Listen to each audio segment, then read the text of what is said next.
was yourself, the Professor, Jesse Yates, and Hindy, as well as all the crew doing the Kokoda Walk in Papua New Guinea. Fletch, it was unbelievable. But mate, I was watching it. Myself and Trish watched it again last night. You were struggling early doors. Early doors, yeah. Mentally and physically. No, you get to a mentally I was okay because I'm a bit warped anyway. So. Yep.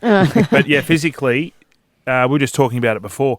Our guide Al was telling me you got to eat, and you don't feel like eating because you're getting crook. And but as soon as if you force yourself to eat, I came good day 3. But yeah, day 1 and 2, it wasn't feeling good or looking good. The cameraman Dale, I mean, he was in a shocking way, Fletch. Yeah, well, see, Dale's a champion, isn't he? Dale was working that hard. So what he would do, he would run ahead 100 metres and get the shot, and then have to come back and then do it again. So we probably did certain places on the track 2 or 3 times. So Dale was running up and back, up and back. But the heat is. I wasn't prepared for it. Put it that way. Fletch, how much up do you go? Because 96 k's is the actual trek.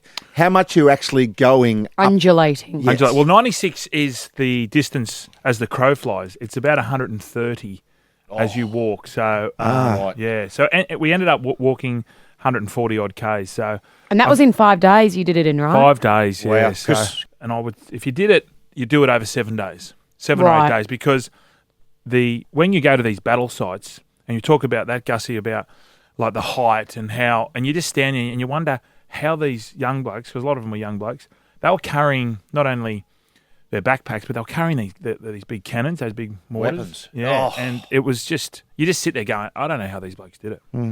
What about injuries? Did anybody severely injure themselves, or was it just the heat and the? Well, I tell you, I reckon that some of the local blokes would have had bad shoulders because every time, at one point, they're just carrying Fletch everywhere. They did. They carried me across. They carried me across the river. I saw that, You didn't want to get wet. Ian was my hero. Ian was my. What porter. about him? How tough? He was a champion. Mate, it didn't look good, Fletch. I've got to say at one point, you've got this tiny little pack on your back. He's half your size. He's carrying your back. Dead set. It was like he had a boulder on his back. Well, he wanted to do it. I'm sure He wanted to do it. He told me. You slip him another 50 or something. You know what? We're going to bring him down. We're going to bring him down, take him to a game of footy. They've never. Ian's never been in a plane, so we're trying to get him a passport, and we're going to take him to the footy. Ian's little mind's going to blow up when he gets here and goes to the footy. He took me to his local. I'm taking him to my local. I just picture mosquitoes being pretty bad over there. Was it crazy? How's the wildlife? Yeah, they've got these birds called machine gun birds. Yeah. Oh, yeah. And have you heard about that? Yes. And they sound like a machine gun. Yeah. So they don't know whether they were there before the war or after the war because they're mimicking the machine gun. So every so often you'd hear. Felt like I was in Greystanes, but it was like really. It was the mosquitoes were pretty bad. Isn't it amazing though? Like the harshness of the countryside of Papua New Guinea, and as a consequence, the people like that are so tough, so hard. Like oh yeah.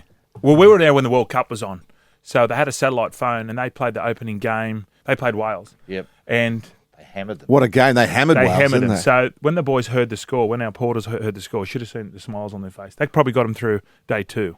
Carrying your back. Yeah, carrying my backpack. And me and myself as well. How often do the porters do the trail? Do they do it like once every couple of weeks? Well, or? We walked to the end of the track. They said we flew out. They then walked back again. So straight away. They go back and forth. Tough, yeah. That's Jesus. insane. I think a lot of them had probably done it over 20 times each.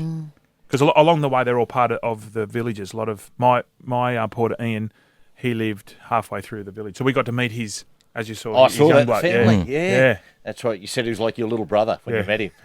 Don't believe you. We bonded. If you haven't seen the fantastic special yet, it's on Fox League at the moment. Do catch a replay of it. And if you'd like to be a part of it and do a Kokoda trek, the website is dokokoda.com to plan your challenge.